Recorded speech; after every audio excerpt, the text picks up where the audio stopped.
जी। दयाशंकर पांडे जी। जी जी जी।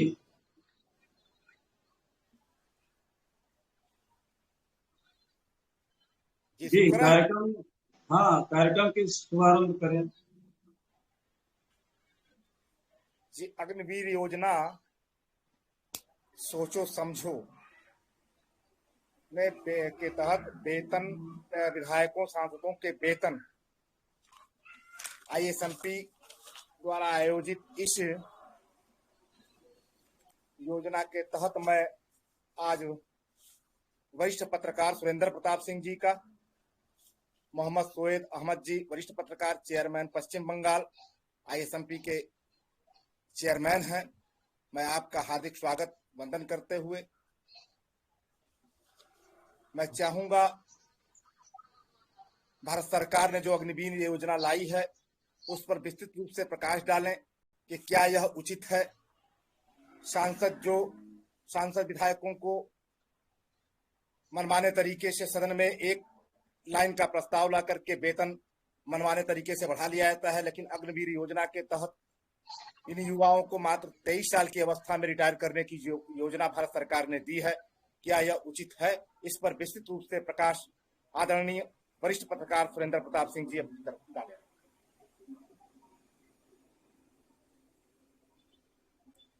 आदरणीय सुरेंद्र प्रताप सिंह जी, अगर सुन रहे हो तो इस पर विस्तृत रूप से प्रकाश डालें। हमें लगता है नहीं सुन पा रहे।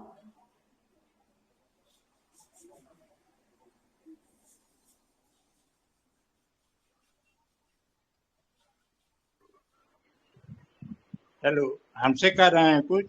जी जी जी, भारत नहीं, सरकार आप की यह अग्निवीर योजना कहां तक उचित है, जब 23 साल की उम्र में युवाओं को घर बैठा देने की योजना लाई है भारत सरकार ने, यह कहां तक उचित है जब विधायकों सांसदों को एक लाइन का प्रस्ताव ला करके सदन में उनका वेतन बढ़ा दिया जाता है, उनको तमाम सारी सुविधाएं दी जाती हैं, चिकित्सकीय सुविधा जी, फ्री आपका होती है। कहना सही है। आपके कहना सही है। जब उम्र जो है इनकी 23-24 साल की होगी, जिस उम्र में इनको नौकरी की तलाश है, उस उम्र में इनको जो है रिटायर कर दिया जाएगा। ये भूतपूर्व अग्निवीर हो जाएंगे। तो ऐसी स्थिति में ये देखना, और जो वेतन की बात हो रही है वो उन्हीं के वेतन का एक हिस्सा जो काटा जाएगा वो उनको मिलेगा रिटायरमेंट के बाद 4 साल बाद। तो इसमें ये महत्वपूर्ण चीज है कि आज की तारीख में जो रुपए की वैल्यू है 4 साल बाद वो वैल्यू नहीं रह जाएगी।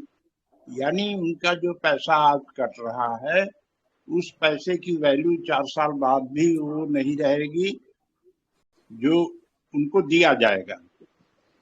और फिर उसके बाद जो है, जो कई कंपनियों ने ये किया है और सरकार का भी कहना है कि विभिन्न योजनाओं में या सेंट्रल गवर्नमेंट की और जो जॉब है उसमें उनको वेटेज दिया जाएगा, उनकी नई भर्तियां होंगी। 75% तो रिटायर हो जाएंगे, वो फिर प्राइवेट कंपनियों में चौकीदार के रूप में चले जाएंगे और उसमें से भी कुछ लोगों को मिलेगा। अभी आज की तारीख में सेना से प्रति साल जो है लगभग 50 से लेकर 60,000 लोग रिटायर होते हैं। और अभी जो रिटायरमेंट की उनकी स्थिति है वो 35-36 बरस की उम्र से लेकर के और करीब 50 या 55 की उम्र के बीच के लोग, जिनका प्रमोशन हो जाता है वो थोड़ा देर में रिटायर होते हैं। तो उसमें से कितने परसेंट लोगों को नौकरी मिल पा रही है? जो रिटायर अभी सेना से हो रहे हैं अपना 15 साल 18 साल नौकरी करने के बाद, तो उनको भी बाहर नौकरी देने की वो जो पहले से योजना है वो योजना पूरी नहीं हो रही है। उसके आंकड़े मैं देख रहा था अभी, तो उसमें 2 या 3% लोगों को जॉब मिल पाता है, जबकि 15% लोगों को देने की योजना है थी पहले से, लेकिन उस योजना का भी पालन नहीं हो रहा है। तो ये जो सब जवाब दिखाया जा रहा है, यह सेना का एक तरीके से सेना में भी निजीकरण की चीजें लागू करने की बात है, जैसे रेलवे में किया गया है, LIC में करने की बात चल रही है, बैंकों में चल रहा है, एजुकेशन में चल रहा है। और मजे की बात यह है कि अगर जो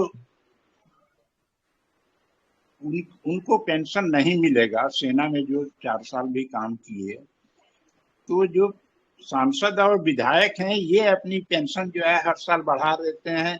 5 साल की इनकी 5 साल क्या, अगर जो उससे कम अवधि में भी अगर जो एक बार विधायक चुन लिए गए तो पेंशन के वो हकदार हो जाते हैं। अगर जो विधानसभा भंग भी कर दी गई तो उसके बाद भी पेंशन के वो हकदार रहते हैं और ये अपना पेंशन लगातार बढ़ा लेते हैं। अभी दिल्ली विधानसभा में जो है एक प्रस्ताव ला करके 1 महीना पहले जो है वहाँ विधायकों का पेंशन बढ़ाया गया और मजे की बात यह है कि सांसदों का भी बढ़ाया गया है और ये उस पर इनमें आम सहमति हो जाती है, चाहे किसी भी पार्टी के हों।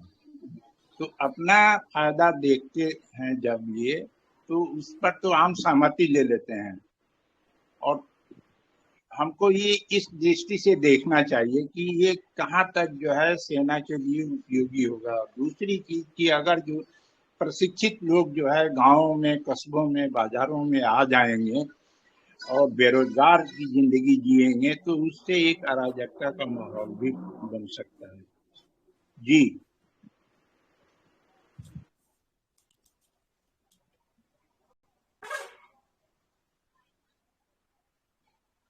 तो क्या कुंठा नहीं बढ़ेगी?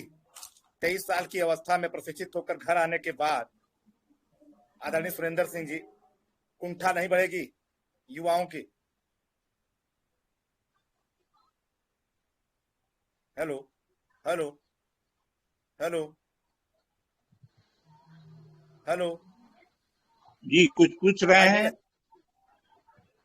23 साल की अवस्था में रिटायर होकर युवा जब घर आएगा तो क्या कुंठा उसके मन में नहीं बढ़ेगी? अपराध बढ़ेगा नहीं? जी वही तो है ना, वही एक समस्या है कि अगर जो ट्रेंड लोग जो है, जो सेना की ट्रेनिंग और सरकारी खर्चे पर उनको ट्रेनिंग दी जाएगी। इसका मतलब कि 2019 के लोकसभा चुनाव के दौरान आप देखे होंगे कि एक नारा दिया गया था कि मैं भी चौकीदार, और बहुत सोशल मीडिया पर बहुत सारे लोग जो है ये हैशटैग करके चला रहे थे कि मैं भी चौकीदार, मैं भी चौकीदार। तो ये 2022 में जो योजना आई है इसकी शुरुआत जो है 2019 में ही हो गई थी, अगर जो आप ध्यान से देखें तो। और ये एक तरीके से आप देखिए कि अडानी अंबानी के जो स्टोर हैं या गोदाम हैं, उनके जो फैक्ट्रियां हैं, उसमें चौकीदारों की बड़े पैमाने पर जरूरत पड़ेगी। तो ये ट्रेंड चौकीदार जो है वहां पर तैनात किए जाएंगे, जो कि सरकार द्वारा प्रशिक्षित होंगे। प्रशिक्षण देने में भी उनको कोई ट्रेनिंग देने की जरूरत नहीं है। तो प्रशिक्षित नौजवान जो है, और मरता क्या न करता, अगर जो कोई नौकरी नहीं मिल रही है तो पेट चलाने के लिए कुछ तो आपको करना ही पड़ेगा, कहीं न कहीं तो आपको जाना ही है। तो आपकी मजबूरियों का फायदा उठाएंगे ये। और आप देखे होंगे कि अभी ये दे रहे हैं कि बड़े पैमाने पर जो है अग्निवीर योजना का जो वांट निकला था उसमें लोग भर्ती के लिए आ रहे हैं और इसको बता करके ये साबित करने की कोशिश की जा रही है कि अग्निवीर योजना की लोकप्रियता जो है समाज में है, बढ़ी है। लेकिन आप ये देखें कि अभी उत्तर प्रदेश में जो है, मैं समझता हूँ 7-8 महीना पहले चपरासी के का वांट निकला था, उसमें 1 लाख से अधिक लोगों ने जो है फॉर्म भर दिया था, जबकि उसकी योग्यता सिर्फ कक्षा 8 पास थी और उसमें MA BEd किए हुए नौजवान और इवन इंजीनियरिंग का वो BTech वगैरह किए हुए लोग भी जो है फॉर्म भरे थे। तो बेरोजगारी की ये स्थिति है कि आपके यहाँ जो ट्रेंड स्कॉलर हैं, जो ट्रेंड लोग हैं, जिसको BEd का मतलब शिक्षक होना चाहिए, वो चौकीदार बनने के लिए तैयार है। तो ये भी साबित करता है कि बेरोजगारी की दर जो है बढ़ी है और ये तो सरकारी आंकड़ों में भी स्वीकार कर लिया गया है। कि बेरोजगारी जो है, अभी आप ये देखें कि 2014 में ये बताया गया था कि 2 करोड़ लोगों को नौकरी दी जाएगी प्रति वर्ष। 2 करोड़ लोगों को अगर जो नौकरी दी गई होती तो 8 साल में जो है 16 करोड़ लोग जो है नौकरी में आज की तारीख में होते हैं। अब उसको जो है 10 लाख तक ले आकर सीमित कर दिए हैं कि हम 10 लाख लोगों को प्रति साल जो है नौकरी देंगे। उसमें ये अग्निवीर वगैरह और ये तमाम योजनाओं को भी शामिल कर लिया गया है। इस पर और लोगों से आप चर्चा करिए, बातचीत जारी रहे। जी धन्यवाद आदरणीय सुरेंद्र सिंह जी। मैं सवाल खड़ा करना चाहूंगा, आदरणीय सुरेंद्र सिंह जी ने खड़ा किया है। आदरणीय मोहम्मद सोहेल अहमद जी हैं, वरिष्ठ पत्रकार हैं, आप पश्चिम बंगाल से, पश्चिम बंगाल यूनिट ISMP के चेयरमैन भी आप हैं। एक अहम प्रश्न उठाया आदरणीय सुरेंद्र प्रताप सिंह जी ने, वाराणसी से पत्रकार हैं, वरिष्ठ पत्रकार हैं। इन्होंने एक सवाल खड़ा किया कि 2014 चुनाव के पहले आज की सरकार के मुखिया ने अपने घोषणा पत्र में कहा था, स्पष्ट रूप से देशवासियों से वादा किया था कि हम 2 करोड़ रुपए रोजगार प्रतिवर्ष देंगे। एक बहुत बड़ा सवाल खड़ा किया है आपने, और आज के डेट में यह 10 लाख रोजगार भी नहीं दे पाए। क्या भारत सरकार को के मंशा में कहीं खोट है क्या? सेना की संख्या कम करना चाहते हैं क्या? जबकि हमारे दोनों पड़ोसी देश, चाहे चाइना हो या या पाकिस्तान हो, आए दिन हमारे देश के साथ कहीं न कहीं सीमा पर दखलंदाजी करते रहते हैं। इन परिस्थितियों में सेना का मनोबल कमजोर करना, सेना की संख्या घटाने की नीयत कहां तक सही है? आदरणीय शोएब अहमद जी। जी, ये बहुत बहुत शुक्रिया आप सभी का, मुझे बुलाया इस फोरम मंच पे और अपनी बात रखने का अवसर दिया। और मैं आपको बता दूं कि मैं पिछले 10-11 साल से विदेश में था, वहाँ नौकरी कर रहा था। एक इंग्लिश दैनिक है द पेनिनसुला दोहा में। तो मेरी हिंदी थोड़ी सी कमज़ोर है और आप लोग बहुत सीनियर लोग हैं, तो मैं अगर कुछ इधर से स्लिप ऑफ टंग हो तो या कुछ गलत बोलूं तो आप लोग क्षमा करेंगे। और मैं जो सुरेश प्रताप जी ने बातें रखी है उससे मैं सहमत हूं, और जो आप लोगों ने सवाल किया है, लेकिन मैं इस डिबेट को थोड़ा कॉम्प्रिहेंसिव कैनवस में देखना चाहता हूं। कॉम्प्रिहेंसिव कैनवस में देखने का मतलब ये है कि जैसे ये सरकार, जो मौजूदा सरकार है 2014 से है, और इनके खिलाफ जो है एंटी इनकम्बेंसी बहुत ज्यादा है लोगों में भी, इवन के जो लोग सपोर्टर्स हैं उनमें भी, क्योंकि 400 रुपए का सिलेंडर अगर 1100 में खरीदना पड़ रहा है तो वो सभी खरीद रहे हैं, चाहे वो किसी भी धर्म जाति का हो। अच्छा, दूसरी बात, जहां तक अग्निवीर की बात है, अब झंडा उठाने वाले लोग चाहिए। झंडा उठाने के लिए बेरोजगार आदमी चाहिए, और बेरोजगारों की हमारे यहाँ कमी नहीं है। लोग सेल्फ एम्प्लॉयड हो रहे हैं, लेकिन उसकी भी एक सीमा है कि कितना सेल्फ एम्प्लॉयमेंट है यहाँ पे, हमारे यहाँ कितने रोजगार बंद हो रहे हैं। हमारे दुनिया भर में जो है डिसरप्शन हो रहा है, इकोनॉमी चेंज हो रही है, सारा स्ट्रक्चर चरमराया हुआ है। अब इस तरह के हालात में जो अग्निवीर योजना है उसको उस कैनवस में देखने की जरूरत है। अब ये एक योजना है, इससे पहले सरकार ने बड़े बड़े बोल्ड डिसीजंस और लिए हैं और अनाउंस भी किए हैं, कई को लागू भी किया, कई को वापस लिया, आप सभी जानते हैं। अब जैसे नोटबंदी है, उन्होंने लागू किया, GST है, लागू किया, फिर फार्मर्स बिल है, लागू नहीं कर पाए। तो अच्छा, अब ये अग्निवीर योजना है। अग्निवीर योजना की सभी लोग जो है, मीडिया से लेकर के सरकार के लोग, चाहे वो सेक्रेटरी हो या आर्मी के वरिष्ठ अधिकारी हो, सब लोग इनकी तारीफें सुबह से शाम तक गिनाते हैं। सवाल यह है कि जब ये योजना इतनी अच्छी है तो इतनी तारीफें गिनाने की जरूरत क्या है? समझ रहे? तो इसमें तो सबको बढ़ चढ़ जी, सेना के रिटायर अधिकारियों ने भी इसकी आलोचना की है। जी सर, वो तो रिटायर की बात नहीं कर रहे सर। जो लोग इसकी आलोचना की है, और जी। उनकी बातें तो जो है मीडिया में, अखबारों में उतने प्रमुखता से नहीं आती है। टेलीग्राफ ने, जी अखबार तो कलकत्ता से प्रकाशित हाँ, होने वाला टेलीग्राफ ने उसको इसी प्रमुखता से छापा था। जी सर, तो ये मैं ये कह रहा हूं कि जो लोग सरकार में हैं, डायरेक्टली या इनडायरेक्टली जो सरकार से लाभ ले रहे हैं, सरकारी पद में हैं, चाहे वो आर्मी में हो या मीडिया में, मीडिया के जो लोग हैं, जो हाउसेज हैं, जो सोल्ड आउट, जिसको गोदी मीडिया बोलते हैं, वो सुबह से शाम तक इसकी तारीफ करते नहीं थकते हैं। मेरा कहने का मतलब ये है कि जब ये स्कीम इतनी अच्छी है तो इसको इतना अच्छा शुगर कोटेड लैंग्वेज में प्रेजेंट करने की क्या जरूरत है। लोग तो युवा युवा तो सेना में भर्ती होने के लिए बढ़ चढ़ के हिस्सा लेते ही हैं और इंतजार भी कर रहे थे। बहुत सारे लोगों ने टेस्ट भी क्लियर किया हुआ है, बहुत सारे लोग अपने ऑफर लेटर का इंतजार भी कर रहे थे। ऐसी सूरत में सारी योजनाएं कैंसिल करके फिर ये योजना लेके आना, फिर इसके बारे में इतना जो प्रोटेस्ट हुआ वो आपने और हमने सब में देखा। दरअसल बात यह है कि मैं इसलिए कह रहा हूं कि इसको बड़े कैनवस में देखने की जरूरत है कि सरकार में जो हैं, जो लोग सरकार में हैं, क्या वो पावर में है। सरकार में रहना और पावर में रहना, कहने का मतलब यह है कि people in the government are not necessarily people in power, ये बात है। तो अब जब सरकार कोई और चला रहा है, पावर कहीं और है, तो आप लोगों ने कहा कि ये अग्निवीर जो है, जब इनको नौकरी करने की जरूरत या एज आएगी तो उस वक्त वो रिटायर हो जाएंगे। अब वो रिटायर होके क्या करेंगे, लोगों के गोदामों में, लोगों की कंपनियों में नौकरी करेंगे। लेकिन इनका जो फंड होगा, ये इनका फंड जो है, इनका जो पेंशन फंड, जो सो कॉल्ड पेंशन फंड होगा, आपने सही उठाया है कि ये इन्फ्लेशन हमारा 12% एनुअल रेट है।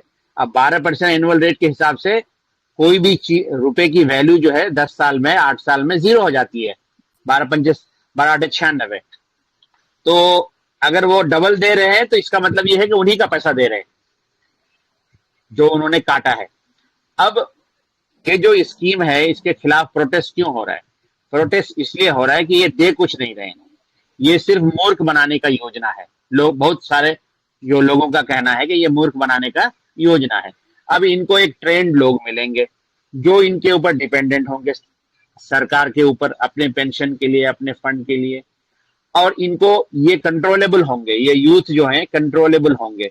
अब ये जो प्रिपरेशंस चल रहे हैं बहुत सारे चीजों में, बहुत सारे सेक्टर्स में, रिफॉर्म के नाम, ऑर्गेनाइजेशन के नाम पे, तो उनको इम्प्लीमेंट करना है। जैसे नोटबंदी हुआ, नोटबंदी आपने देखा, नोटबंदी के उद्देश्य क्या थे, असल उद्देश्य क्या थे और छुपे हुए उद्देश्य क्या थे, जो मीडिया में हाईलाइट किया गया कि इससे लोगों के खाते में पैसे आ जाएंगे, काला धन खत्म हो जाएगा, टेररिज्म खत्म हो जाएगा, वगैरह वगैरह। लेकिन इसका उद्देश्य क्या हुआ वो आप सब जानते हैं कि नोटबंदी से क्या क्या हासिल हुआ लोगों को। अच्छा, एक होता है कि putting the cart before the horse. जैसे मान लीजिए कि डीमोनेटाइजेशन एक कड़ी है कि कैशलेस सोसाइटी बनाने का। अब कैशलेस सोसाइटी बनाने के लिए हमको हर जगह इंटरनेट चाहिए। अब इंटरनेट हर जगह नहीं है, तो ये एक सोची समझी साजिश थी नोटबंदी। अब ये योजना आया है, इसके खिलाफ प्रोटेस्ट हो रहे हैं। सरकार पावर में है, सरकार के पास नंबर्स हैं, तो वो लागू भी कर रहे हैं। लोगों ने अपने रिजनमेंट, अपने क्या कहते हैं उसको, प्रतिरोष, उसको व्यक्त किया। जगह जगह आपने देखा ट्रेन जलाए गए, प्रोटेस्ट हुआ, हर तरीके से उन्होंने प्रोटेस्ट किया। लेकिन चूंकि सरकार के पास सरकारी तंत्र हैं, उसमें मीडिया है, इंटेलिजेंस है, आर्मी है, पुलिस है, और कौन आदमी चाहता है कि ऐसे वक्त में जब कंपटीशन की तैयारी करे तो वो जेल जाए और जेल में जाकर के ब्लैक लिस्ट हो और उम्र भर के लिए वो अयोग्य हो जाए। तो अच्छा, दूसरी बात यह है कि सरकारें अपनी जो सैलरी बढ़ाने की जो स्कीम होती है, या वेतन बढ़ाने का या अलाउंस बढ़ाने का, उसमें सब यूनानिमसली एक बिल लेके आते हैं और कुछ घंटों में पास करा लेते हैं। तो ये डुअलिटी है और इनसेंसिटिविटी है लोगों के तरफ, जनता के तरफ जो है, ये सरकार की इनसेंसिटिविटी है। लोग मरते रहे। अब किसान बिल को लेकर के देख लीजिए, कुछ लोगों का कहना है कि 100 लोग मर गए, कुछ कह रहे हैं कि 700 लोग मर गए। जिन लोगों ने अपनी जान की बलिदान दिया, आहुति दी, वो हमारे लोग थे, वो हिंदुस्तानी थे, वो बूढ़े थे, बच्चे थे, औरतें थी, महिलाएं थी, बुजुर्ग थे, उनको हम वापस भी नहीं ला सकते हैं, लेकिन सरकार ने उस बिल को वापस लिया। तो हाउ, मतलब कहने का मतलब ये है कि उस डैमेज को हम कैसे रिपेयर करेंगे। अब ये जो योजना है अग्निपथ या अग्निवीर जो भी बना रहे हैं, अब इसका कोई कॉस्ट बेनिफिट एनालिसिस तो हुआ नहीं होगा कि इसका क्या नतीजा होगा जब 4 साल में ट्रेंड लोग, जो गन चलाने वाले लोग, हथियार से लैस या बहुत सारे मार्शल आर्ट से लैस या एक वेल ट्रेंड जवान जब आएगा आर्मी से रिटायर होकर के, जब उनको नौकरी नहीं मिलेगी, उनके सम्मान मतलब जनक नौकरी नहीं मिलेगी, तो वो आगे क्या करेंगे। और चूंकि अनएम्प्लॉयमेंट हमारा बढ़ रहा है, डिसरप्शंस हो रहे हैं और रोबोटिक ऑटोमेशन हो रहा है, आर्टिफिशियल इंटेलिजेंस से काम हो रहा है, हर जगह इंटरनेट ऑफ थिंग्स लग रहे हैं, तो नौकरियां तो नई नहीं होंगी, जो नौकरियां हैं वही खत्म हो जाएंगी और नौकरियां नई पैदा नहीं होंगी। तो उनमें से फिर हर साल 4 साल बाद जो लोग आएंगे उनको हम कहाँ नौकरियां दे पाएंगे, सरकार कहाँ नौकरियां देंगी। तो ये सब चीजें इस कॉन्टेक्स्ट में देखने की जरूरत है। और चूंकि अगर आपके पास, हमारे पास नौकरी है सुबह उठ के जाने का, तो हम झंडा लेके किसी पार्टी का के पीछे या किसी नेता के पीछे नहीं जाते हैं। हम अपनी दिमाग लगाते हैं कि भाई हमारा काम क्या है, झंडा लेके किसी के पीछे पीछे घूमना या अपनी आजीविका या अपने घर के लिए ब्रेड बटर कमाना, अपने बच्चों की शिक्षा के लिए प्रबंध करना। इंश्योरेंस के, हेल्थ इंश्योरेंस हमारे पास नहीं होते हैं, हमारे पास शिक्षा का पर्याप्त इंतजाम नहीं होता है, हम सरकारी स्कूलों पे डिपेंडेंट हैं। सरकारी स्कूलों की स्थिति आप लोग जानते हैं, बिहार, पश्चिम बंगाल और जो नॉर्दर्न पार्ट ऑफ इंडिया है जैसे उत्तर प्रदेश, सरकारी स्कूलों में कैसे कैसे टीचर्स की भर्ती हुई है, खासतौर से बिहार में मुखिया के थ्रू जो पंचायत टीचर्स बहाली हुई। तो शिक्षा का स्तर जो है धीरे धीरे और पतन की तरफ जाएगा और फिर हम जो है उस ब्रिटिश इरा की तरफ जाएंगे जहाँ पे चंद लोगों को शिक्षा दी जाती थी और वो ताकि वो एक ब्रिज का काम करें कि अंग्रेज से वो बात करेंगे, फिर आप उनकी पॉलिसीज जमीन पे उतारेंगे और शिक्षा जो है एक वो हो जाएगा, क्या कहते हैं, अनमोल वस्तु हो जाएगी। वो कुछ लिमिटेड लोगों के रीच में रहेगा और हर आदमी जो है शिक्षा नहीं ले पाएगा। क्वालिटी एजुकेशन तो छोड़िए, शिक्षा ही नहीं ले पाएगा। क्योंकि अभी स्कीम कोई साहब बता रहे थे कि 500 रुपए सरकार को देना पड़ेगा अगर सरकारी स्कूल में पढ़ेंगे, और अगर प्राइवेट स्कूल में जाएंगे तो सरकार 1100 रुपए उस बच्चे के लिए जमा करेगी। तो वाउचर सिस्टम, तो ये सारी जो पॉलिसीज होती है सरकार की, उसके पीछे बड़ी स्टोरी होती है और उसका असल उद्देश्य जो है, ऑब्जेक्टिव जो है कुछ और होता है, और दिखाने के लिए जो मीडिया कंजम्पशन के लिए है, पीपल कंजम्पशन के लिए वो कुछ और होता है। तो मेरे ख्याल से मैं अब विराम देता हूं अपनी बातों का। अगर किसी को कोई कुछ संदेह है तो आप मुझे बताइए। एक सवाल जी शोएब जी मैं करना चाहता हूँ, वेतन जी सर प्लीज। सांसदों विधायकों के जी, तो जी सांसद विधायक के वेतन पर चर्चा हो रही है, इस पर एक सवाल होता है, सांसद विधायक के वेतन पर कोई टैक्स नहीं, जबकि देश की सीमा की रखवाली कर रहे सेना के जवानों के वेतन पर टैक्स लिया जाता है। क्या भारत सरकार को सेना के जवानों के वेतन को टैक्स मुक्त करना चाहिए या नहीं? तमाम तरीके के खर्चे सरकार करती है। दोबारा सवाल रिपीट करिएगा, सवाल रिपीट करिएगा। जी, मेरा कहना है कि सांसद विधायक के वेतन पर किसी तरीके का टैक्स नहीं है, उनको फ्री में इलाज, फ्री में यात्रा, फ्री सुरक्षा गार्ड, तमाम सारी सुविधाएं, बीमा फ्री है उनकी, तमाम सारी सुरक्षाएं दी जाती हैं। दूसरी तरफ देश के सीमा की रखवाली कर रहे जवानों के वेतन से इनकम टैक्स लिया जाता है, यह कहां तक उचित है? क्या भारत सरकार जी ये बिल्कुल सेना के जवानों के वेतन पर जो टैक्स लग रहा है उसको फ्री करना चाहिए? बिल्कुल नहीं, बिल्कुल करना चाहिए। और ये जो है, ये जो हमने कहा कि डुअल सिस्टम हमारे पास है। जैसे वो लॉ मेकर्स हैं, लॉ मेकर्स जो है वो लॉ बनाते हैं देश के लिए, लेकिन वो अपने लिए भी लॉ बनाते हैं। अफसोस की बात यह है कि जब उनके उनके जो वेतन को बढ़ाने की बात होती है या उनके पेज की बात होती है, उनके पर्क्स की बात होती है, उनके इंश्योरेंस की बात होती है, उसके ऊपर भी वही डिसाइड करते हैं, क्योंकि वो लॉ मेकर है। तो लॉ मेकर जो है वो अपने लिए कोई खराब लॉ तो बनाएंगे नहीं, वो अपने लिए अच्छे ही लॉ बनाएंगे। ठीक है, तो अब ये है कि ये जो क्लास, हमारे यहाँ जो क्लास सोसाइटी है, तो वो तो एलिट सोसाइटी है। वो एलिट जो है अपने सुविधा के लिए सारी कानून बनाते हैं और वो सब एक हो जाते हैं, उनमें कोई डिफरेंसेस नहीं है, चाहे वो इस पार्टी के हो, चाहे उस पार्टी के हो, चाहे अपोजिशन के हो, चाहे रूलिंग पार्टी के हो, लेकिन जो अपने बेनिफिट्स के लिए जो कानून लेके आते हैं उसमें वो सब एक है।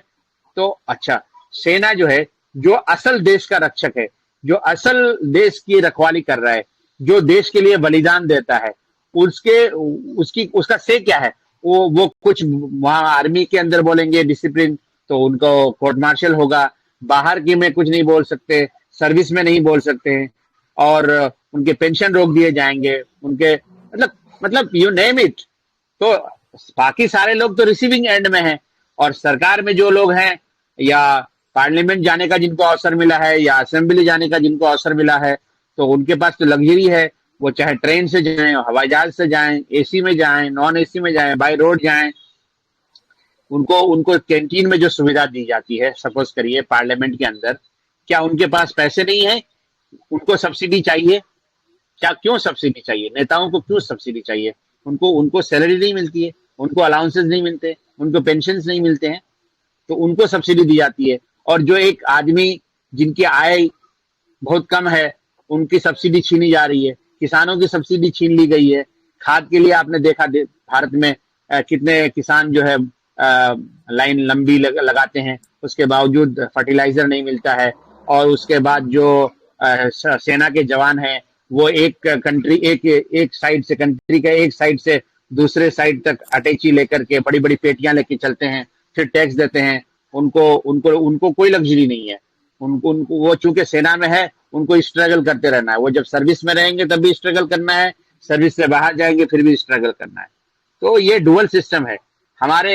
एक मैं शेयर करना चाहता हूँ। हम जब एजुकेशन जर्मनी के एक एजुकेशन मिनिस्टर से मैंने एक इंटरव्यू किया था दिल्ली में, जब मैं था, तो उन्होंने कहा कि हमारे यहाँ बहुत दिनों तक जैसे 2 सैलरी सिस्टम था। ईस्ट जर्मन के लिए अलग सैलरी, वेस्ट जर्मन के लिए अलग सैलरी। अगर ईस्ट जर्मन अगर वाइस चांसलर है किसी का यूनिवर्सिटी में, और वेस्ट जर्मन जो है उससे नीचे है, तो नीचे वाले की सैलरी ज्यादा होगी वाइस चांसलर की सैलरी से। तो मुझे हंसी आ गई कि ऐसा कैसे हो सकता है। तो उन्होंने कहा कि उनका कॉस्ट ऑफ लिविंग ज्यादा है, इसलिए उनकी सैलरी ज्यादा है। मैंने कहा नीचे वाले को सैलरी ज्यादा देंगे तो उनका कॉस्ट ऑफ लिविंग भी ज्यादा हो जाएगा। तो ये डुअल सिस्टम जो है, ये हिपोक्रेसी की अलामत है। ये हमारा हर जगह हिपोक्रेसी है। और हम जो चूंकि कॉलोनी रहे हैं अंग्रेजों की, तो उनसे अभी हम छूटे नहीं है पूरी तरह से। हमारे यहाँ एजुकेशन सिस्टम अंग्रेजों का बनाया हुआ है, हमारा पीनल सिस्टम अंग्रेजों का बनाया हुआ है, हमारा हर सिस्टम अंग्रेजों का बनाया हुआ है। और वो अंग्रेज जो बनाते थे अपनी सुविधा के लिए बनाते थे। तो अभी जो रूलिंग क्लास है उनको लगता है कि ये तो बहुत अच्छा सिस्टम है रूल करने के लिए। अब पढ़े लिखे लोग सवाल करते हैं, जेएनयू जैसे लोग, यूनिवर्सिटी के लोग सवाल करते हैं, तो सवाल तो बहुत पेचीदा होते हैं, चुभने वाले होते हैं। तो जहां से सवाल आता है उसको कम करो, उसको खत्म करो। शिक्षा में बजटरी एलोकेशन कम कर देते हैं। हेल्थ में जैसे हमारे बच्चे, आपके बच्चे या आप बीमार हो तो हम सरकारी हॉस्पिटल में जाकर के धक्के खाएंगे, और उनके बच्चे या एलिट के बच्चे अगर बीमार पड़े या वो खुद बीमार पड़े, वो चाहे तो भारत में प्राइवेट अस्पतालों में अच्छी से अच्छी इलाज करा ले, या किसी के पास और पैसा है तो वो विदेश में जाकर के इलाज कर सकते हैं। अगर किसी के दोस्त बड़े पैसे वाले हैं तो उनके हेलीकॉप्टर से भी वो जा सकते हैं। तो ये तो हमारा सिस्टम है, एलिट सिस्टम है, और ये और फर्दर एलिट होगा। क्योंकि हमारा जो अभी मॉडर्न जो सिस्टम बना है, जो डिजिटल रेवोल्यूशन के बाद, इसमें इनकम और कॉन्सेंट्रेट होगा अमंग फ्यूअर हैंड्स, और जो गरीब है वो और तेजी से गरीब होगा। पहले तो गरीब हो रहा था, अब और तेजी से गरीब होगा, और जो अमीर है वो और तेजी से अमीर होगा। और ये कोरोना ने और डिजिटल रेवोल्यूशन ने इसको फर्दर एक्सेलरेट कर दिया है। तो ये जो कॉन्सेंट्रेशन ऑफ वेल्थ है, ये और तेजी से होगा। एक्सप्लॉइटेशन, लोगों का जो शोषण होता है और होगा। लोगों को भेड़ और बकरियों की तरह, घोड़ों की तरह इस्तेमाल होगा। उनकी इनकम का हिस्सा एक जो है एलिट चोरी कर लेंगे। और वो कैसे चोरी करेंगे? वो इन्फ्लेशन के जरिए चोरी करते हैं, वो मॉनेटरी सिस्टम जो है उसके जरिए चोरी करते हैं। और आपकी आय का एक हिस्सा जो है, जो रूलर होते हैं, जो मनी कंट्रोल करते हैं, उनके पास चला जाता है। और आप सोचते हैं कि हमारी सैलरी दुगुनी हो गई है, लेकिन इनको, लोगों को ये नहीं मालूम है कि इन्फ्लेशन किस रेट से बढ़ रहा है। रियल मनी और जो नॉमिनल वेज होता है, जो रियल वेज होता है, उसके बारे में हमको नहीं मालूम, आम जनता को नहीं मालूम है। हमारा फाइनेंशियल लिटरेसी नहीं है, इकोनॉमिक लिटरेसी नहीं है। हर इंसान को इकोनॉमिक्स और फाइनेंस पढ़ना चाहिए, चाहे वो साइंस का हो, आर्ट का हो, किसी भी फील्ड का हो, क्योंकि लोगों को नहीं मालूम है कि इन्फ्लेशन क्या चीज है, इन्फ्लेशन से क्या होता है। इन्फ्लेशन एक नॉन वॉलंटरी टैक्स है, आप चाहें न चाहें आपको देना ही है, क्योंकि चीजें महंगी हो गई है। अब आप क्या कर सकते हैं, आपको देना पड़ेगा। तो पैसे का वैल्यू जो कम कर देते हैं, और जो नॉमिनल और रियल जो चीज है उसके बीच में लोगों को डिस्टिंक्शन नहीं है, तो ये एक्सप्लॉइटेशन करेंगे। इनको बैठाया गया है एक्सप्लॉइटेशन के लिए। इनके आका को सर्व करते ही है। ये एक लुम्पेन बुर्जुआजी और बुर्जुआजी क्लास जो होता है ना, जैसे dependency of theory of development जो पॉल ब्रायन ने बताया था, हमने इकोनॉमिक्स में पढ़ा था कि जो सैटेलाइट कंट्रीज हैं, जो उनका एक्सप्लॉइटेशन होता रहेगा और जो सेंटर है वो यूज करेंगे इनको। तो ये हर जगह होता है। ये नॉर्थ अमेरिका में हुआ, अफ्रीका में हुआ, इंडिया सब कॉन्टिनेंट में हो रहा है। ये जिनके पास जो पूंजीपति वाले लोग हैं, ये इस तरह का क्लास बनाएंगे और ये उनसे काम लेंगे, क्योंकि अब किसी कंट्री को कॉलोनी नहीं बना सकते, क्योंकि वो बात पुरानी हो गई। तो इस तरह से कॉलोनी बनाया जाता है, IMF के थ्रू, वर्ल्ड बैंक के थ्रू, WTO के थ्रू। इस तरह के थ्रू जो है लोगों की आवाजें बंद करना, लोगों अपने मनचाहा पॉलिसी इंप्लीमेंट करना। तो ये इस तरह का जो कोटेरी ऑफ पीपल बैठाते हैं सरकारों में, ये सरकार अपंग सरकार होती है। ये पावर में नहीं है, ये सरकार में होते हैं। तो ये इनको लगाना पड़ता है, इनको उनके मास्टर्स का जो प्रोग्राम है उसको इम्प्लीमेंट करना पड़ता है। तो ये बहुत, इसीलिए मैंने शुरू में कहा था कि इसको एक बड़े कैनवस में देखने की जरूरत है। इसको एक डॉट समझिए। जब तक आप सारे डॉट्स क्लियर कनेक्ट नहीं करेंगे तो एक रियल पिक्चर जो है सामने उभर के नहीं आएगी। जी धन्यवाद। जी धन्यवाद। आदरणीय सुरेंद्र प्रताप सिंह जी, आप वाराणसी संसदीय क्षेत्र जहां से हमारे देश के यशस्वी प्रधानमंत्री जी सांसद हैं, आप वहां के रहवासी हैं, आप वरिष्ठ पत्रकार भी हैं। क्या यह सच नहीं कि आज लोकतंत्र का चौथा स्तंभ कहीं न कहीं बिका हुआ महसूस हो रहा है? और आप जैसे वरिष्ठ पत्रकारों की, स्तंभकारों की भूमिका नहीं बढ़ गई है? क्योंकि आजादी के पहले तमाम पत्र पत्रिकाओं ने आजादी में जिस तरीके की अपनी भूमिका निभाई है, आज हमको लगता है कि इसी तरीके की भूमिका की जरूरत फिर पत्रकारों की हो गई है। आदरणीय सुरेंद्र प्रताप जी। हाँ भाई, आपका सवाल सही है। ये लोकतंत्र का जो चौथा स्तंभ है, विशेषकर अखबार, और अब तो इसमें सोशल मीडिया और इलेक्ट्रॉनिक चैनल्स वगैरह ये सब आ जाते हैं। आजादी की लड़ाई जब थी तब उस दौर में इलेक्ट्रॉनिक चैनल्स नहीं थे। आप एक चीज देखें कि पहले के जो स्वतंत्रता आंदोलन के दौरान जो नेता थे, वो अधिकांश बड़े नेता जो है मूलतः पत्रकार थे, और वो पत्रकारिता भी कर रहे थे। उनका अपना अखबार भी वो निकाल रहे थे, या किसी अखबार में वो काम करते थे और उसके लिए आर्टिकल्स वगैरह लिखते थे। इवन महात्मा गांधी ने भी पत्रिका निकाली है, यंग इंडिया। वो दक्षिण अफ्रीका में थे तब भी निकालते थे, भारत आ गए तब भी निकाले। भगत सिंह को आप देखें तो भगत सिंह 23 साल की उम्र में जो है, उस उम्र में उनकी राजनीतिक, सामाजिक और वैचारिक समझ जो है इतनी मजबूत थी कि वो भी अखबार में काम करते थे, अखबारों में लेख लिखा करते थे, कभी कभी नाम बदल करके भी लिखा करते थे। प्रताप जो कानपुर से निकलता था, गणेश शंकर विद्यार्थी थे, उसमें भी जो है उन्होंने काम किया। लेकिन आज अगर जो वर्तमान पत्रकारिता की आप बात करें तो ये पत्रकारिता जो है, पत्रकारिता आज जो है वो चीज नहीं रह गई है जो पहले थी, आजादी के पहले। आप इसका अगर जो समीक्षा करें या विश्लेषण करें तो इसको 3 भागों में बांट सकते हैं। आजादी से पहले की भारत की जो है पत्रकारिता, और आजादी के बाद 1980 तक की पत्रकारिता। जब संपूर्ण क्रांति होती है, संपूर्ण क्रांति का वो 1980 का दौर जो है, मैं समझता हूँ वो पत्रकारिता भारत इंडियन जर्नलिज्म के लिए वो स्वर्ण माना जाएगा। उस समय जो है इन्वेस्टिगेटिव रिपोर्टिंग वगैरह की काफी चीजें चल रही थी और बहुत से अखबारों ने अपने रिपोर्टरों को भेज करके जो है काम कराया था। उस समय मैगजीन्स भी काफी निकल रही थी, संडे था, रविवार था, धर्मयुग था, आपका हिंदुस्तान था, दिनमान निकल रहा था। मैंने दिनमान जो लोग नहीं पढ़ते थे उनको, लोगों के बीच में इतनी चर्चा थी कि जो लोग नहीं पढ़ते थे उनको राजनीतिक भी नहीं मानते थे, पत्रकार भी नहीं मानते थे लोग। तो ये हिंदी पत्रकारिता को अगर जो आप देखें, अंग्रेजी पत्रकारिता तो थी, लेकिन हिंदी पत्रकारिता का भी जो है काफी असर रहा उस दौर में। लेकिन उसके बाद 1980 से लेकर 1990 के बीच में ये 10 साल का जो पीरियड है, इस 10 साल में जो है पत्रकारिता काफी जो है विकसित हुई है।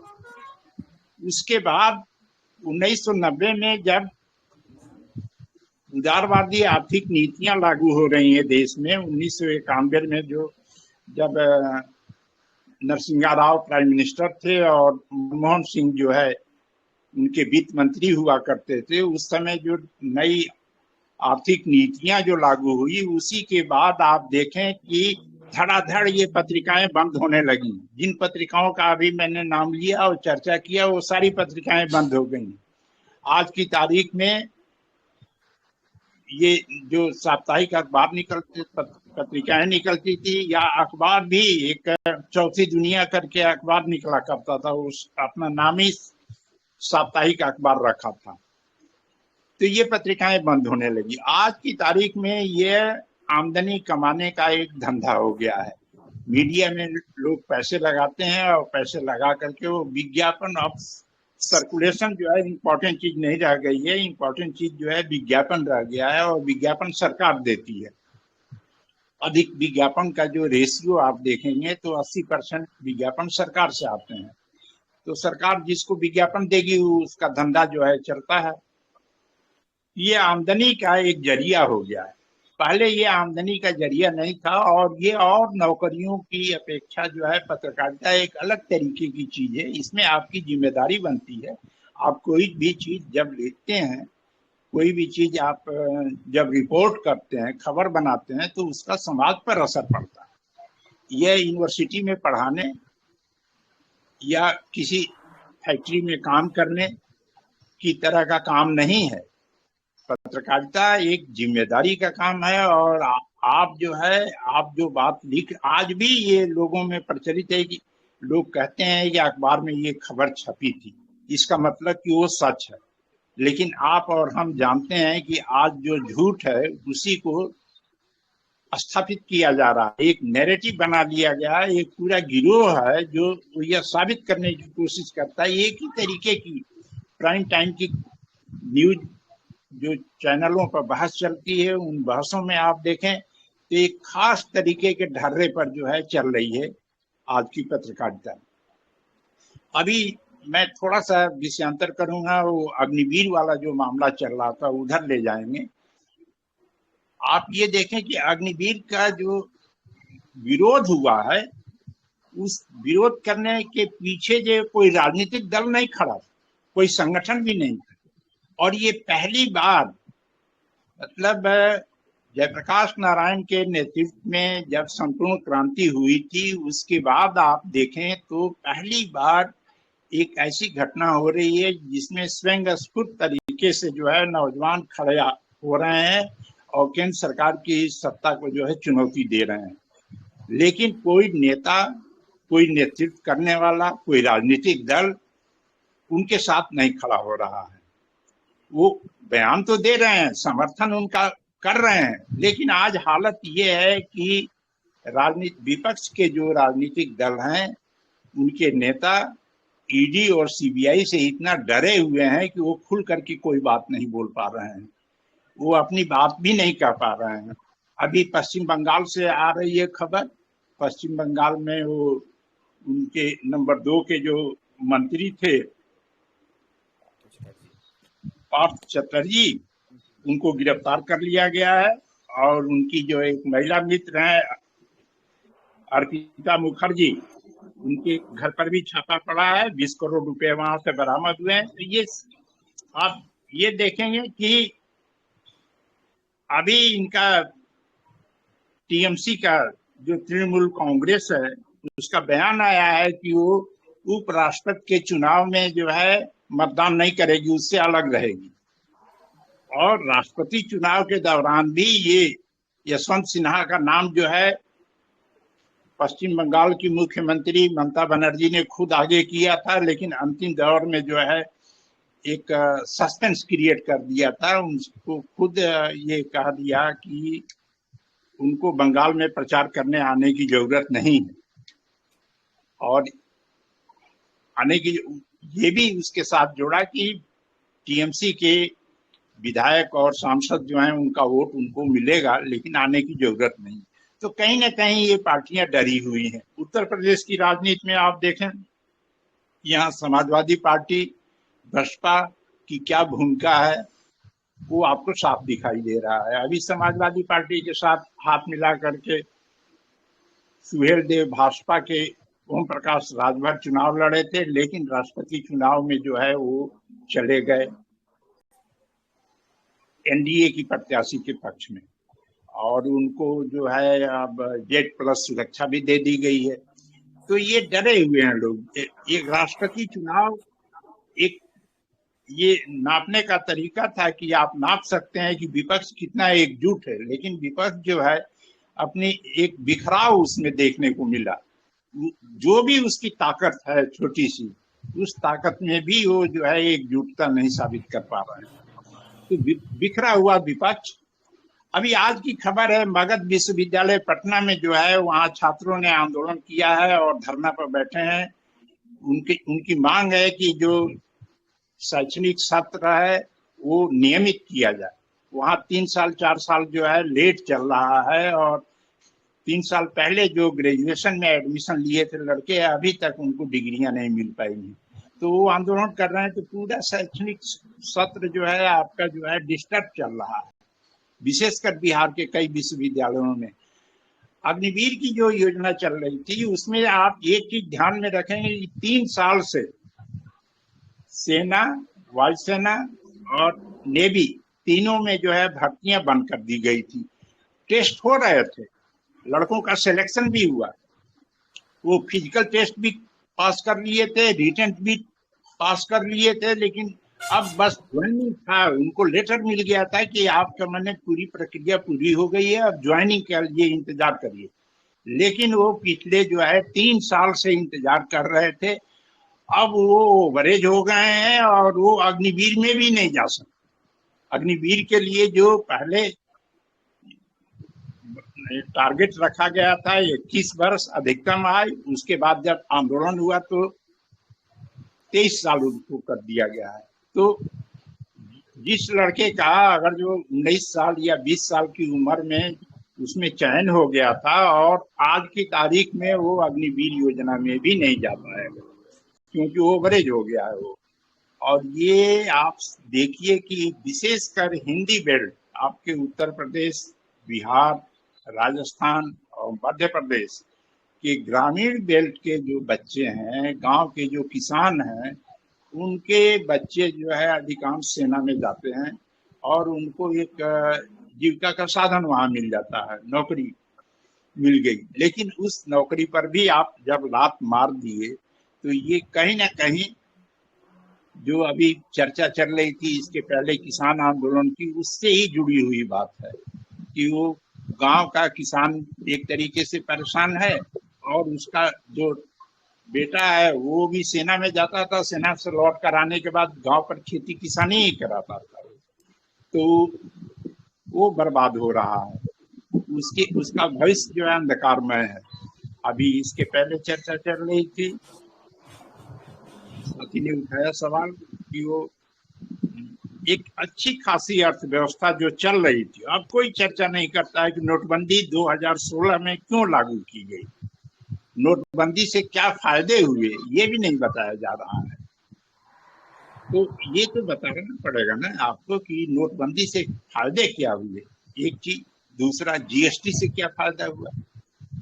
तीसरा जो है, लॉकडाउन जो है अचानक आपने लागू कर दिया देश में, कोरोना पीरियड में 2020 में जो लागू हुआ था, तो उससे इसका निर्णय किसने लिया लॉकडाउन का, और क्यों ये लागू किया गया।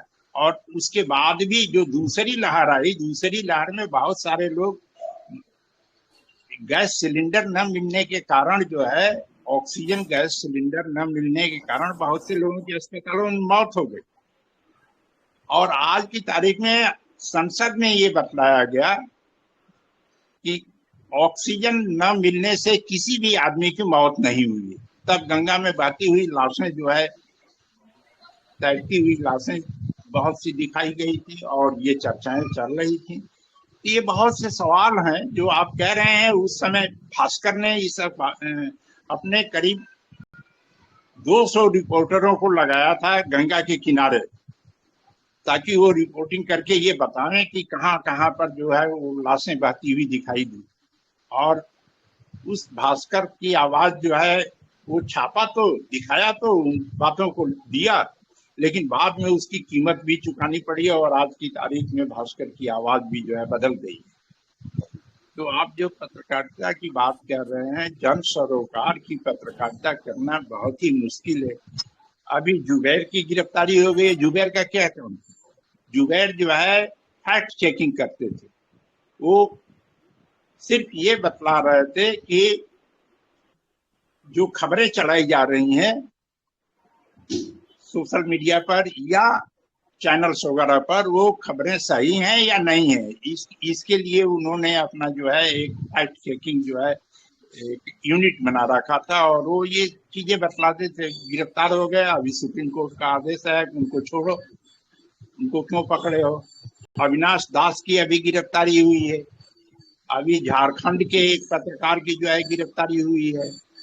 तो बहुत से, लेकिन सरकार जो है ये कह रही है, सरकार तो ये भी नहीं मानती है कि कोरोना पीरियड में ऑक्सीजन की कमी से किसी की मौत हुई, या साल भर से जो धरना दे रहे थे किसान, वहां पर किसी किसान की मौत हुई, ये भी नहीं बतलाती।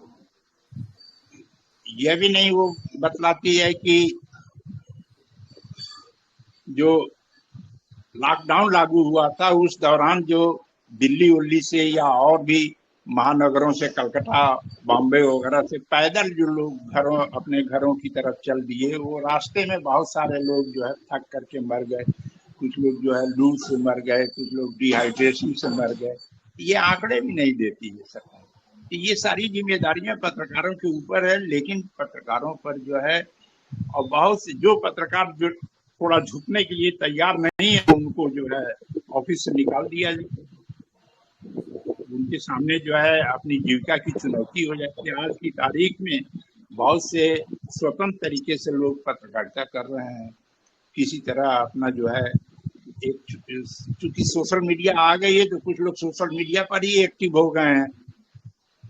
अब सोशल मीडिया को भी नियंत्रित करने की, अभी 3-4 दिन पहले मैं खबर देख रहा था कि सोशल मीडिया को नियंत्रित करने के बारे में भी केंद्र सरकार सोच रही है और कानून ले आने जा रही है। तो खतरे हैं और इन खतरों पर आगे और साथी जो है चर्चा करेंगे। धन्यवाद। आदरणीय शोएब जी, एक सवाल और मेरे मन में आ गया। जी सर, प्लीज। 1975 में देश में, जी आप, सन 1975 में देश में आपातकाल लगा था।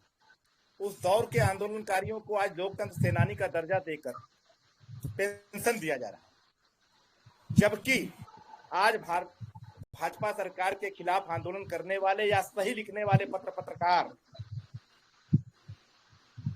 ईडी और सीबीआई से डरे हुए हैं, उनके खिलाफ मुकदमे किए जा रहे हैं, रासुका जैसा राष्ट्रद्रोह जैसा मुकदमा थोपा जा रहा है। क्या यह उचित है? जी, आपकी बात मैं समझ रहा हूँ। उस समय तो मान लीजिए 1975 में जो है ये आपातकाल की संवैधानिक तौर से घोषणा कर दी गई थी कि आपातकाल लागू है।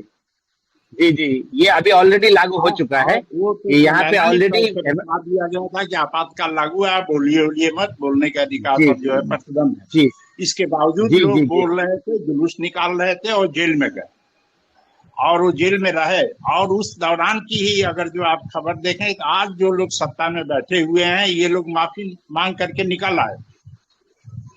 ये लोग लिखित तौर से जो है माफीनामा लिखे हैं लोग, और विशेष करके जो समाजवादी पार्टी वगैरह से जुड़े हुए लोग थे, लोहिया वहिया के समर्थक वगैरह, या और जो कम्युनिस्ट पार्टियों के, सीपीआई तो सपोर्ट कर रही थी इमरजेंसी का, लेकिन सीपीएम और सीपीआई एमएल वगैरह के जो लोग थे वो जेलों में रहे और 1.5 साल बाद वो जो है जेल से छूटे हैं।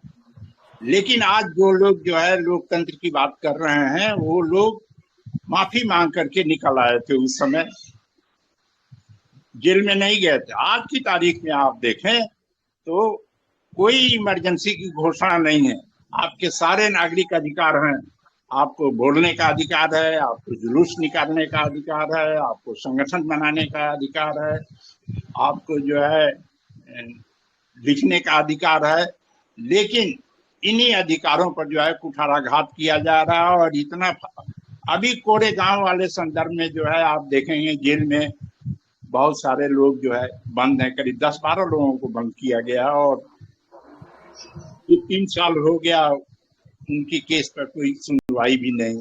गौतम नवलखा भी हैं वहाँ जी। अभी किस्ता सीतलवाड़ को जो है पकड़ करके बंद कर दिए हैं जेल में।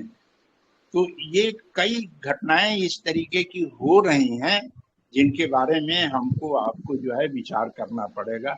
सिलसिलेवार तरीके से इन सारी घटनाओं का जो है कोई डाटा तैयार करना चाहिए। वो भी काम जो है, और मीडिया आज की तारीख में मीडिया इतनी बिखरी हुई है और इतने लोगों को इतना परेशान कर दिया गया है कि कोई काम ही नहीं कर पा रहा है। जी जी, ये सोहेब जी कुछ कहना चाह रहे हैं।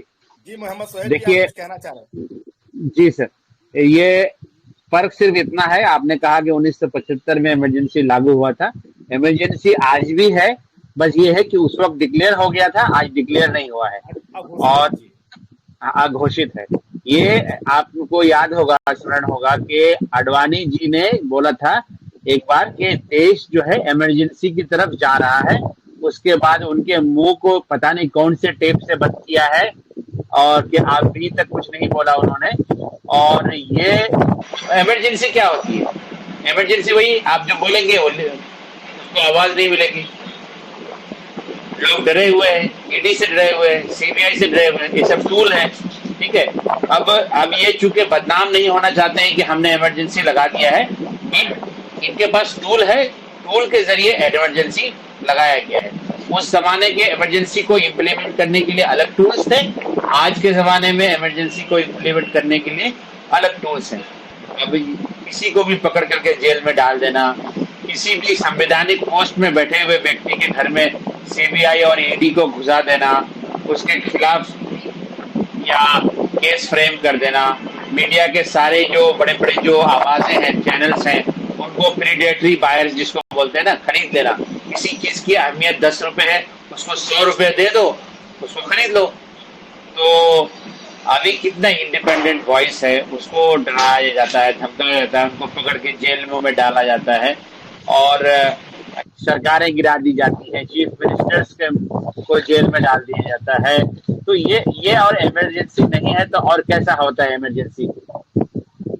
जैसे ये देखिए कि आज की तारीख में अगर जो आप प्रदर्शन करना चाहते हैं या जुलूस निकालना चाहते हैं तो इसके लिए आपको पहले से जो है परमिशन लेना पड़ेगा डीएम और कमिश्नर से। हेलो, हाँ, डीएम कमिश्नर से परमिशन लेना पड़ेगा। आप लखनऊ में ही देख लीजिए, पहले जीपीओ पार्क में वहां पर जो है धरना प्रदर्शन करते थे लोग, जहां गांधी जी की प्रतिमा लगी है।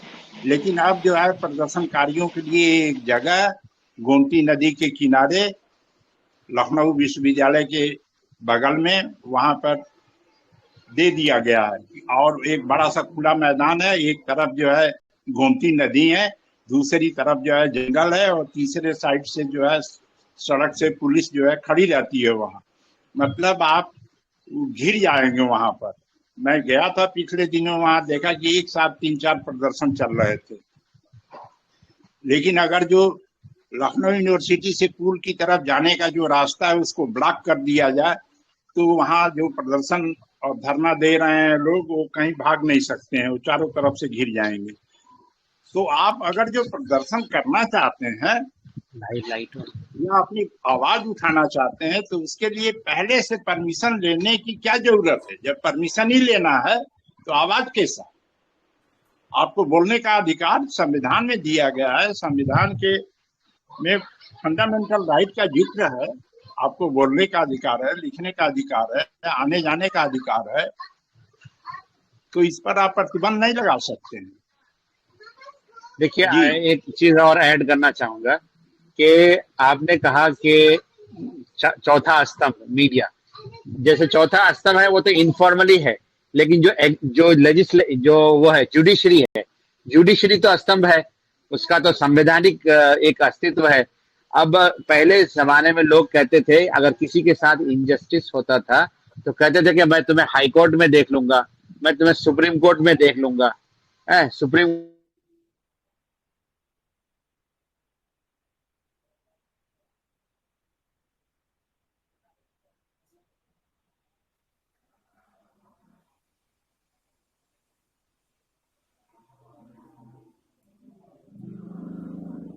चंद्रशेखर भाई, आवाज नहीं आ रही शोएब जी की।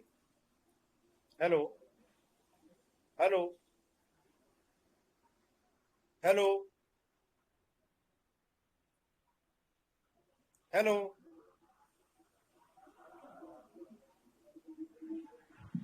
जी, हमसे पूछ रहे हैं क्या कुछ?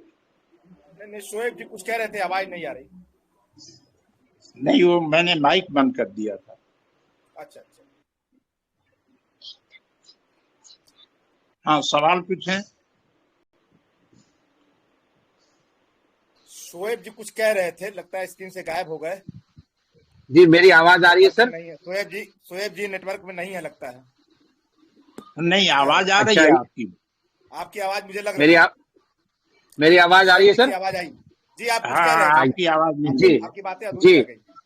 जी, मैं कह रहा था कि चौथा, जैसे तीसरा स्तंभ जो है जुडिशरी है, जब जुडिशरी के उच्चतम न्यायालय के जो न्यायाधीश प्रेस कॉन्फ्रेंस करके कहते हैं कि देश न्यायालय में सब चीज ठीक नहीं चल रहा है, जब वो खुद एक तरह से न्याय की गुहार लगा रहे हैं, तो आदमी और कहाँ जाए। और इससे दयनीय स्थिति क्या हो सकती है कि लोग जिस न्यायालय की तरफ मुंह उठा के देखते हैं कि आखिरी ये एक उम्मीद है न्याय पाने की, जब वहां सुप्रीम कोर्ट के सीनियर मोस्ट जजेस प्रेस कॉन्फ्रेंस करके कहते हैं कि न्यायालय में सब ठीक ठाक नहीं चल रहा है, तो इससे ज्यादा मुझे नहीं लगता है कि और कुछ कहने की जरूरत है न्यायपालिका या और दूसरे जो सिस्टम है, जो दूसरे पिलर्स की बात कर रहे हैं हम लोग यहाँ पे। तो अब चैनल्स के बारे में तो सारी चीजें सुरेश जी ने कह दिया कि इनका एक्सपीरियंस है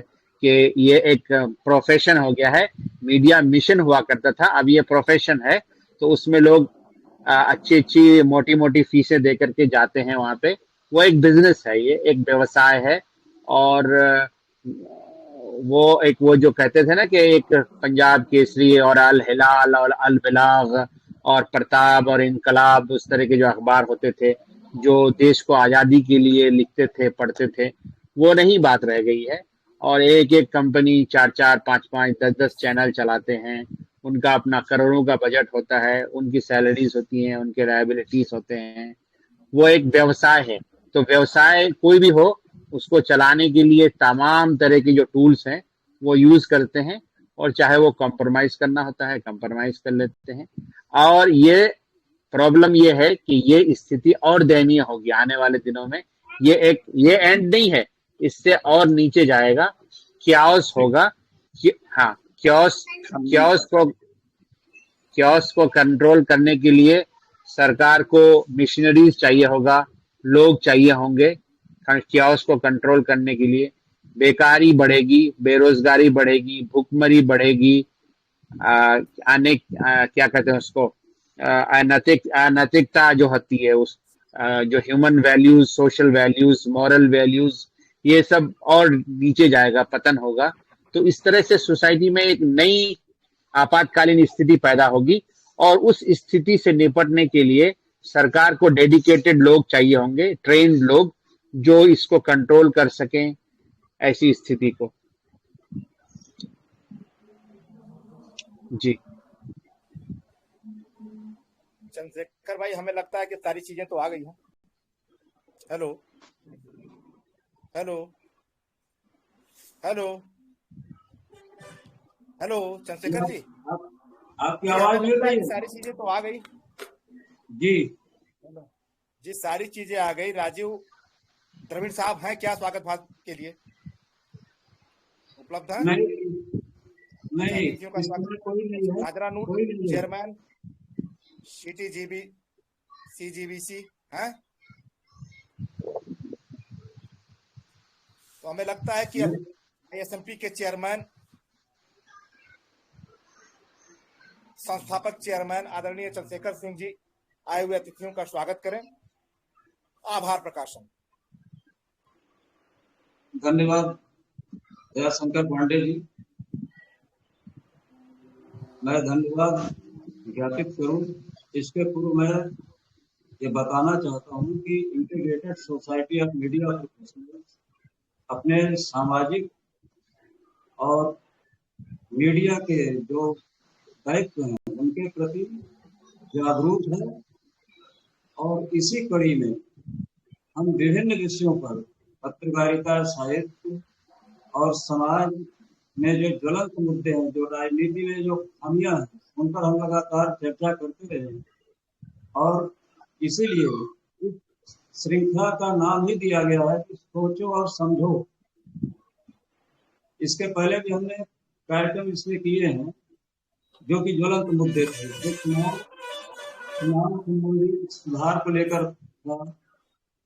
इसके बाद आपका ये है जो अग्निवीर योजना है, तो इससे ये कोशिश की है कि इसमें लोगों के बीच बात हो, बहस हो, और जो सार निकले वह लोगों तक पहुंचे। हालांकि हमारी सरकार से अपेक्षा करना व्यर्थ है, लेकिन जो लोग समाज में जागरूक हैं, चाहे उनका सोशल मीडिया पर मंच हो, चाहे मीडिया प्रोफेशन में जो ईमानदार लोग हैं, वो इस पर कुछ ऐसा करें जिससे कि एक वातावरण बने, एक माहौल बने। ये जो सरकार की योजनाएं हैं, सरकार की नीतियां हैं, वह कितनी लोकोन्मुख है, इस पर समीक्षा की जाए, और इसके बारे में जो भी खामियां हैं, जो गलतियां हैं, वो लोगों तक पहुंचाई जाए। और अब मैं आज के इस कार्यक्रम में, हालांकि ये स्वागत मुझे प्रारंभ में ही करना चाहिए था, लेकिन अब चूंकि कार्यक्रम का पहली बार प्रारंभ हो संचालन कर रहा था, कुछ अव्यवस्था हुई है तो नहीं। देखिए, जो लोग हमारे संस्थान से जुड़े हुए लोग हैं, जिनको आना था, वो उनकी कहीं ना कहीं कोई व्यवस्था है, इसलिए नहीं आ पाए। मैं उनकी तरफ से क्षमा प्रार्थी हूँ। और मैं अब उस औपचारिकता का निर्वाह कर रहा हूँ जो इसको प्रारंभ में किया जाना चाहिए। Integrated society of media professional की ओर से आज के इस अग्निवीर योजना की तराजू पर सांसदों विधायकों का वेतन और सुविधाएं, इस पर हमारे अतिथि वक्ता वाराणसी के वरिष्ठ पत्रकार और समाज के विभिन्न मुद्दों पर गंभीर चिंतन करने वाले आदरणीय श्री सुरेश प्रताप सिंह का मैं हार्दिक स्वागत अभिनंदन करता हूं। और आपने जो अपना यहाँ पर अमूल्य विचार रखा है, मुझे ऐसा लगता है कि खासकर युवाओं में ये संदेश जाएगा कि जो उनके लिए ये योजना बनाई गई है उनके लिए कितनी उपयोगी है, इस पर विचार करेंगे। और अभी हमारे बीच में वरिष्ठ पत्रकार मोहम्मद सोहेल जी हैं। इन्होंने अपने बारे में खुद आपको बताया है कि ये विदेशों में 10 वर्षों तक विभिन्न पत्र पत्रिकाओं में रहे और इन्होंने बड़ी बड़ी हस्तियों का इंटरव्यू भी लिया। और इनका आपने जैसा कि देखा दृष्टिकोण भी साफ है। वो चाहते हैं कि जो जर्नलिज्म है वो अगली प्रोफेशन न बने बल्कि क्लीन प्रोफेशन बने, जिससे कि इस देश के लोगों का, समाज के लोगों का कल्याण हो सके। जब तक पत्रकार सत्ता से सवाल नहीं पूछेगा, जनता की समस्याओं को लेकर सरकार पर तीखे हमले नहीं करेगा, तब तक कोई भी सरकारें हों वो गूंगी, बहरी और अंधी बनी रहती हैं। और इसके पीछे का कड़वा सच यही है कि लोगों को जो सुख सुविधाएं प्राप्त होती हैं वह जनता के सवालों को उठाने वाले उनमें बाधा डालते हैं। और हम ऐसे अपने मित्र सहयोगी जो हमारे West Bengal provincial governing body of executive council के चेयरमैन आपको मनोनीत किया गया है, और ऐसे प्रखर पत्रकार की आवाज को आपने सुना। मैं आपको भी यहाँ पर मंच पर अपने हार्दिक दिल से स्वागत करता हूँ, अभिनंदन करता हूँ और आशा करता हूँ कि जब भी भविष्य में इस तरह का कोई कार्यक्रम आयोजित करेंगे तो विचार सदैव जिंदा रहेगी। और दूसरी तरफ इस कार्यक्रम को सफलतापूर्वक संचालित करने के लिए अपने ओजपूर्ण और खोजी निगाहों से विषयों का विश्लेषण करते हुए हमारे संस्थान के सदस्य श्री दयाशंकर पांडे जी का मैं विशेष आभार व्यक्त करना चाहता हूँ। आज आपने एक कुशलता पूर्वक योग्यता के साथ आपने संचालन किया है, उसके लिए मैं आपको हार्दिक धन्यवाद देता हूँ और आपका स्वागत करता हूँ। और इसी के साथ एक बार फिर हम आप सभी का हार्दिक स्वागत, अभिनंदन और वंदन करते हैं और सादर नमस्कार करते हैं।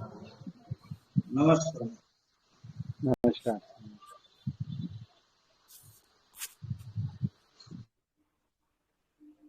जी जी नमस्कार।